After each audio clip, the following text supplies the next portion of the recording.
Let me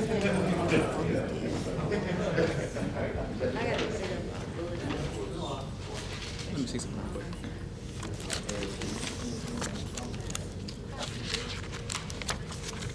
Okay.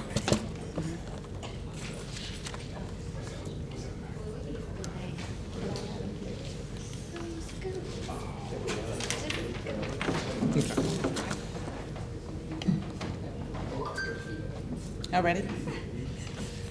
Good Monday afternoon. Welcome everybody to today's weekly news conference.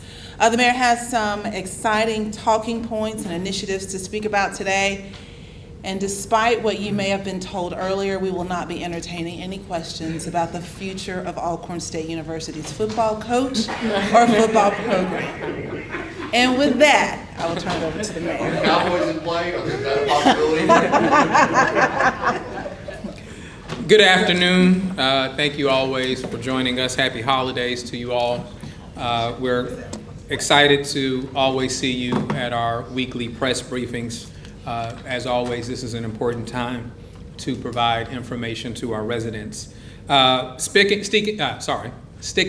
with the holiday spirit, I want to thank the great work of Chris Gray, Stanley Wesley, and the Constituent Services Department, all of the divisions across the city that worked in order to make our holiday festivities a success.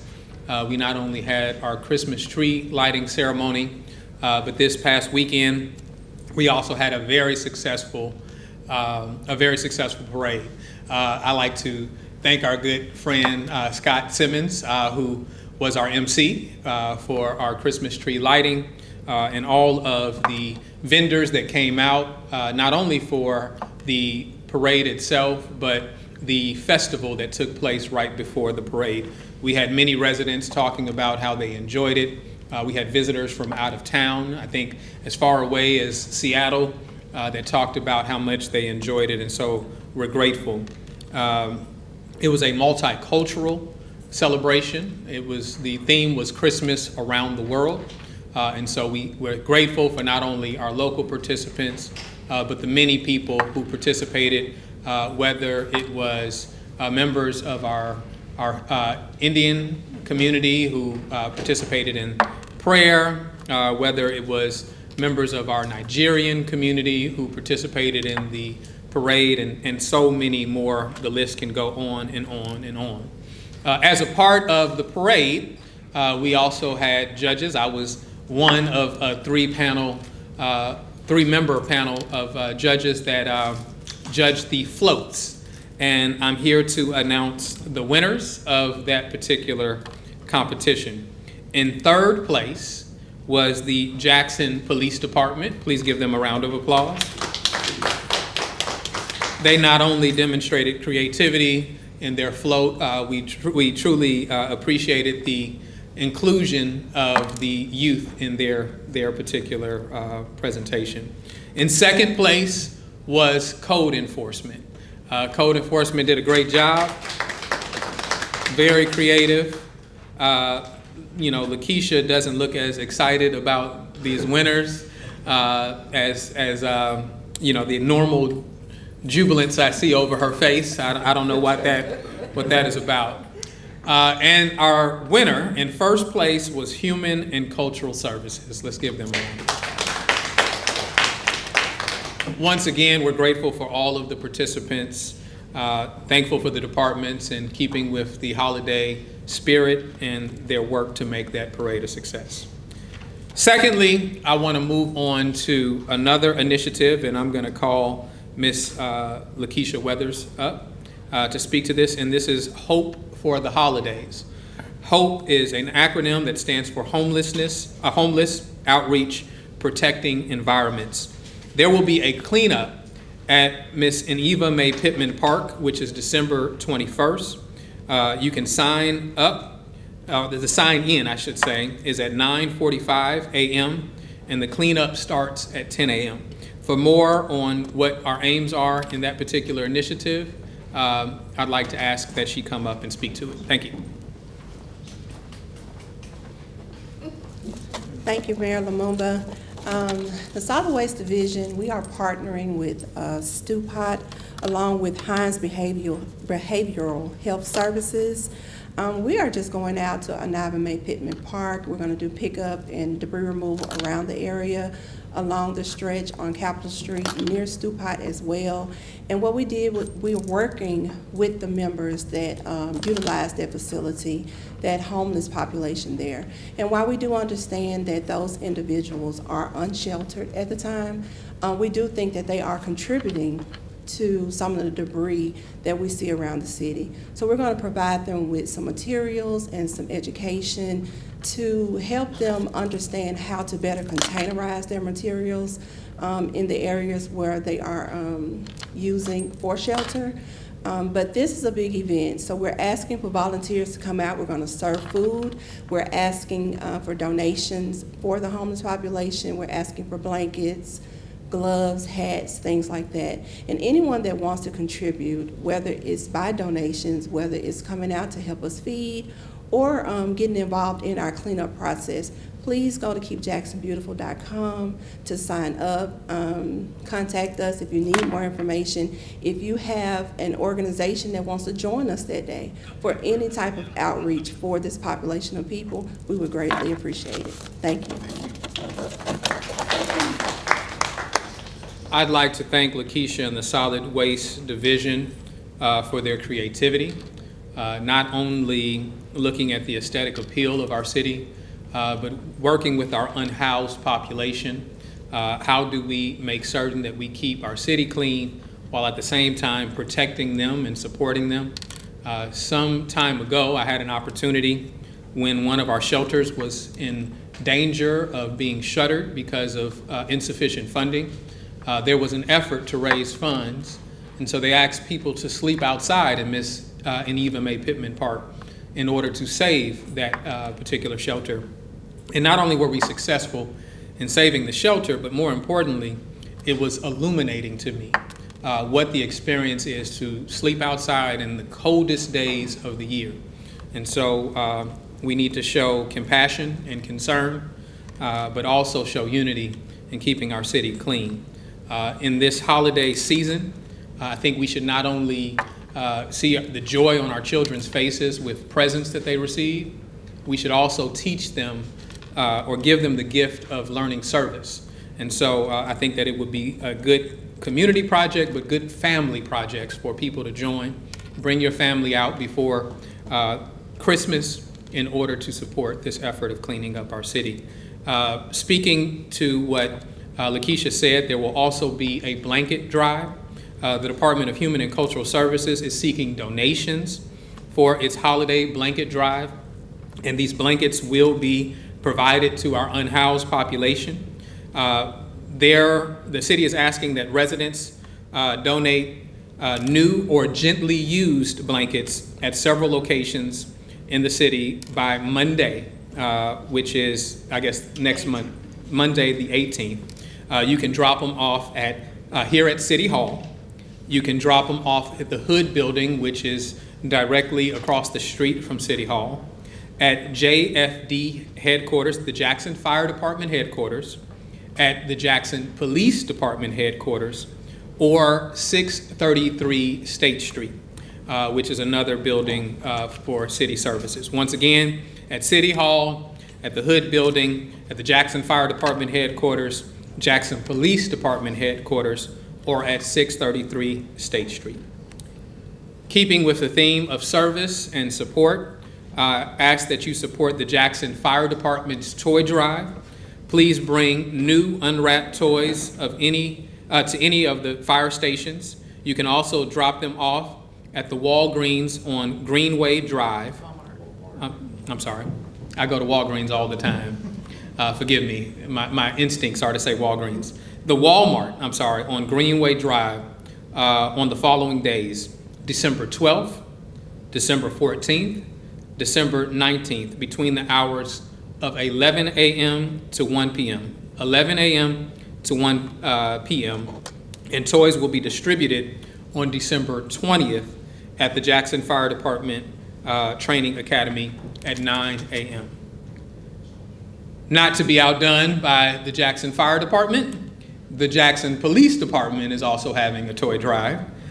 Please bring the new unwrapped toys to the Jackson Police Department Training Academy at 3000 St. Charles Street, or you can donate on December 13th at the McDonald's on Hanging Moss, or December 17th at the McDonald's on County Line Road.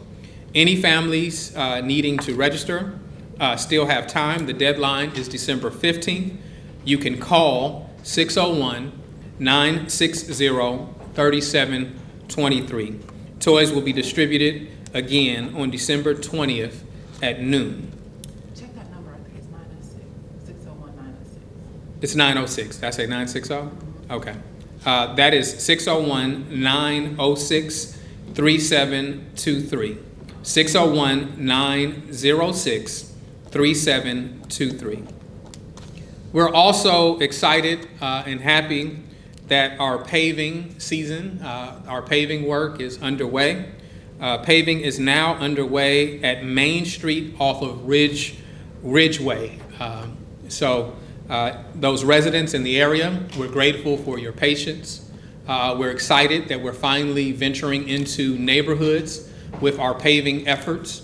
And so we want to make certain that community is aware of what is going on, not only for your safety as you avoid some of the paving areas, but we want you to know that your city is still working hard to make sure that we address our crumbling infrastructure.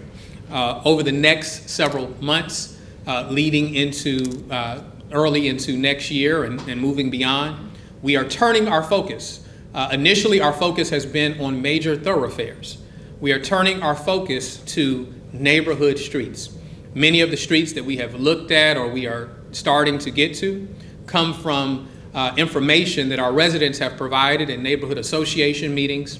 We understand looking at the condition of roads, that is an important part of the equation. But we also want to know what travel is for you as the people who live in the communities so that we can make decisions as to what you prioritize. That doesn't mean that every street that is chosen is a street that we can pave. I tell people all the time that all streets are not created equal. The cost of repaving each street is not the same. It depends on the condition under the street. It depends on the utilities under the street. It depends on a number of factors, but we do want to make certain that we're being inclusive of community in our decision making. These paving efforts will be done in a radius that makes certain that these streets that we decide are within the same radius so that it minimizes the cost of what we call mobilization. That means having to move all of the equipment from one location to the other side of the city. That increases the cost to the city. And that is why we're choosing to do streets which are in a common radius in order to reduce those costs. This next portion, I don't know, for those of you who have seen the movie Get Out, right? I want you to consider that because it may seem like someone has me under their control when I read these words. But, you know, staying true to my word, I have agreed to do this. So I want to give congratulations or congratulatory words to Alcorn State University. And Louder, please, I couldn't hear you, I'm sorry. we'll just say ASU. How about that? Does that work? Alcorn State University, in all seriousness, for a good game. We always enjoy, whether those who remember the history and call it the Soul Bowl, whether you call it the Capital City Classic, we all love and enjoy the rivalry between Jackson State University and Alcorn State University. And Alcorn State University was the victors. These are words that are in my notes, so not of my own. Congratulations to Alcorn State University for their 28-24 victory over JSU in what's affectionately known as the Soul Bowl. Alcorn continues to shine above other HBCU school programs, and we are eternally blessed to have this prestigious university as a part of our Mississippi HBCU family. This university and its graduates are true gems in our society. That doesn't even sound like me. I don't use these words, right? But I am wearing this purple tie, which, by the way, is itching a little bit, as I stand in solidarity with the winning Alcorn State University Braves. Yes. Thank you. As you noticed, the Alcorn graduates did not clap for cleaning up the city or the homeless, but they did do a round of applause for the Soul Bowl. With that, any questions that you may have, we're happy to take them. I was going to ask you specifics on the repaving street. How many streets are going to be repaved? What kind of price tag are we talking about? Where's that money coming from? Forgive me, I don't have that information in front of me. I will tell you that it is a robust effort, and there are quite a number of streets that will be repaved, not all within this first scheduled paving, but after we take on the initial streets before it gets too cold. Today would not be the best example, but before it gets too cold, there will be a break, because there's a period of time going into the new year that the asphalt companies shut down. And so that stops the paving season for that period of time. We will initiate again paving efforts at early spring, I believe. And so wait for that to take place. There will be a gap. We're trying to take advantage of as many streets as we can within this initial schedule. We can release that list to the media. I believe it's been released some time ago, but we can re-release that and then provide a schedule of anticipated streets to follow shortly after that. Yes, sir. Just wanted to ask about traffic lights throughout the city that are kind of blinking red or out altogether. Any updates there, or any possible timeline on when repairs? Yeah, so we there are a number of issues. Primarily, it is the age of the infrastructure. There were a number of traffic lights that were all purchased at the same time. I believe that effort was in the early 90s or late 80s.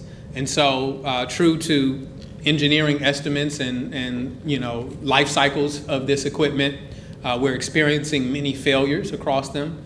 Our Public Works Department is working diligently to fix it. We have a few emergency items to repair a few of them. But this is something that I recognize, just as the residents recognize. There was a significant, I believe, bond at that time in order to install many of those traffic lights. And so it comes at a significant cost when you just replace them. We have to look at this, along with the other aging infrastructure that we have to deal with. But we are not blind to it. We're not ignorant of the challenge or the inconvenience to residents. We're trying to work through this challenge just like the other aged infrastructure that we're trying to work through. Yes, sir. Well, let me come here, down, and then I'm coming back up to you. Yes. So this is phase one of the street resurfacing. So is phase one going to continue into the spring, or is that when phase two is going to start? So I won't declare that every single street within phase one will be completed. I will tell you that our engineers and our contractors have all been working to get as much accomplished as they could before the paving season ends. I can provide an update in terms of how successful they think that they will be in terms of meeting that objective, but they have been working, and I think not only our Public Works Department, who puts the specs together, but our engineers who have been working to meet this aggressive timeline, and I'll provide an update whether they still believe that they will be able to meet all of phase one before the paving season ends with the asphalt companies shutting down. Yes, sir. The garbage legal fight continues with Richards filing a lawsuit to block the RFP that you're issuing. Your thoughts about that and what their role and what this does to the city's garbage contract dilemma? Nothing beyond what I've already shared. Our effort is not only to secure a company that is capable of doing the job, but knowing that the cost to residents has to be the primary factor that we consider. I think you will find, just as I have anticipated, that the third-party administrator will be offering his suggestion of a change in water rates. So all of this goes to charge our residents more money. And so when people are making dinner table decisions, how they put food on the table, how they pay for medication, how they pay for child care for their children, what we are charging them for services are all important. And so that's why it all goes hand in hand. But outside of that, I won't comment on any legal matters that are ongoing. Just that we will operate in accordance with state law, as we always have, and we will move forward in a way that is most helpful to the residents of Jackson. Yes, sir. Mayor, we recently had the one-year anniversary of the third-party management taking over the water system. I was just wondering if you could kind of give general thoughts on the progress we've seen over the last, the work they've done over the last year, kind of what you're looking forward to with that in the future. I think that there has been a great deal of progress made, that there are street projects that are going on or pipe installation projects that are ongoing. There have been a number of improvements at our water treatment facilities, but there's still a long way to go. I think that we have to acknowledge the historic and brave decision of the Biden administration to give the city of Jackson in all about approximately $800 million. And that has been one of the significant challenges to the city, is that we lack the financial resources in order to accomplish this. And so now having that, we're grateful to see work going on. I believe that we need to make certain that community is aware, that community is a part of the decision-making going forward. And I think we should also set expectations. So we should not be under the misgivings that somehow that we are presently in a fully protected state with our distribution system. Prayerfully, we don't experience any interruptions. We're not praying for that. We're not hoping for that. But we also understand that we have small diameter pipes, that we have aged pipes, and all of that is compromised by extreme weather conditions.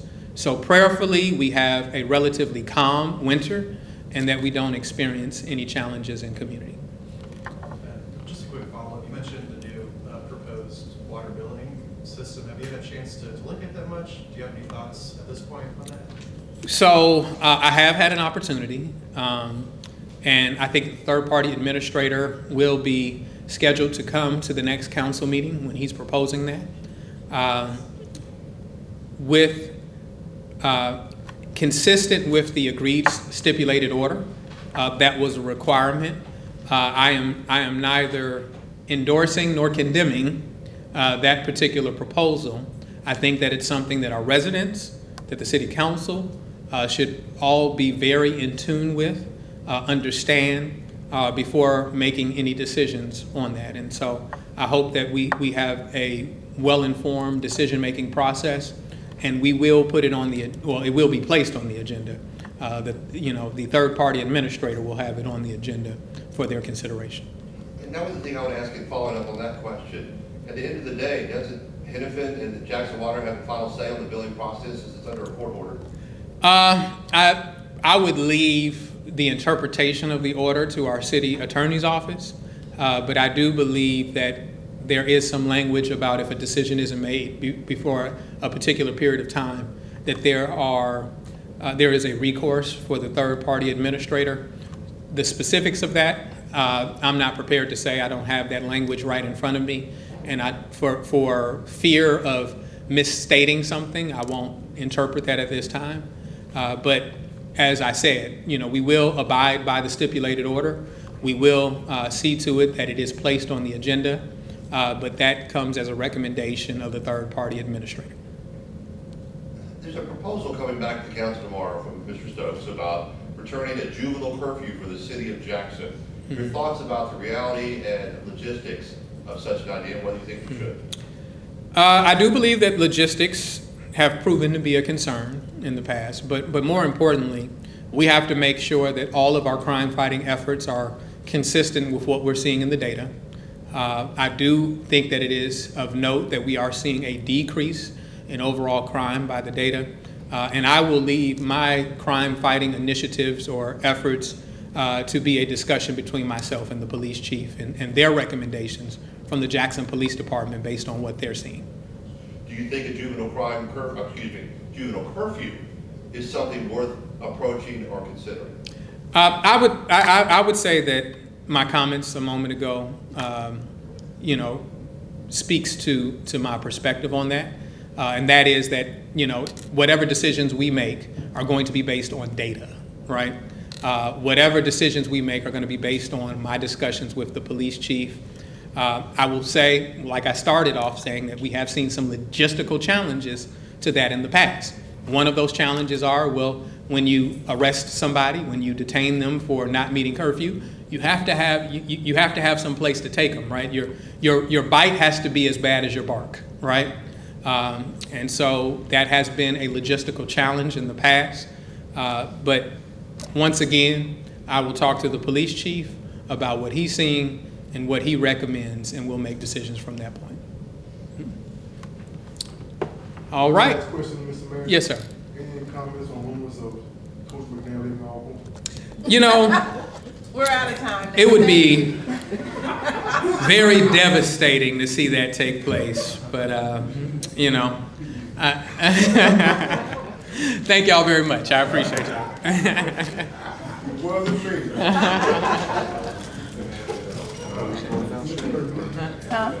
Hold on, I do want one other thing. I do want to acknowledge Miss Melissa Faith Payne's birthday today. Let's all give her a round of applause. You've only turned 55 once.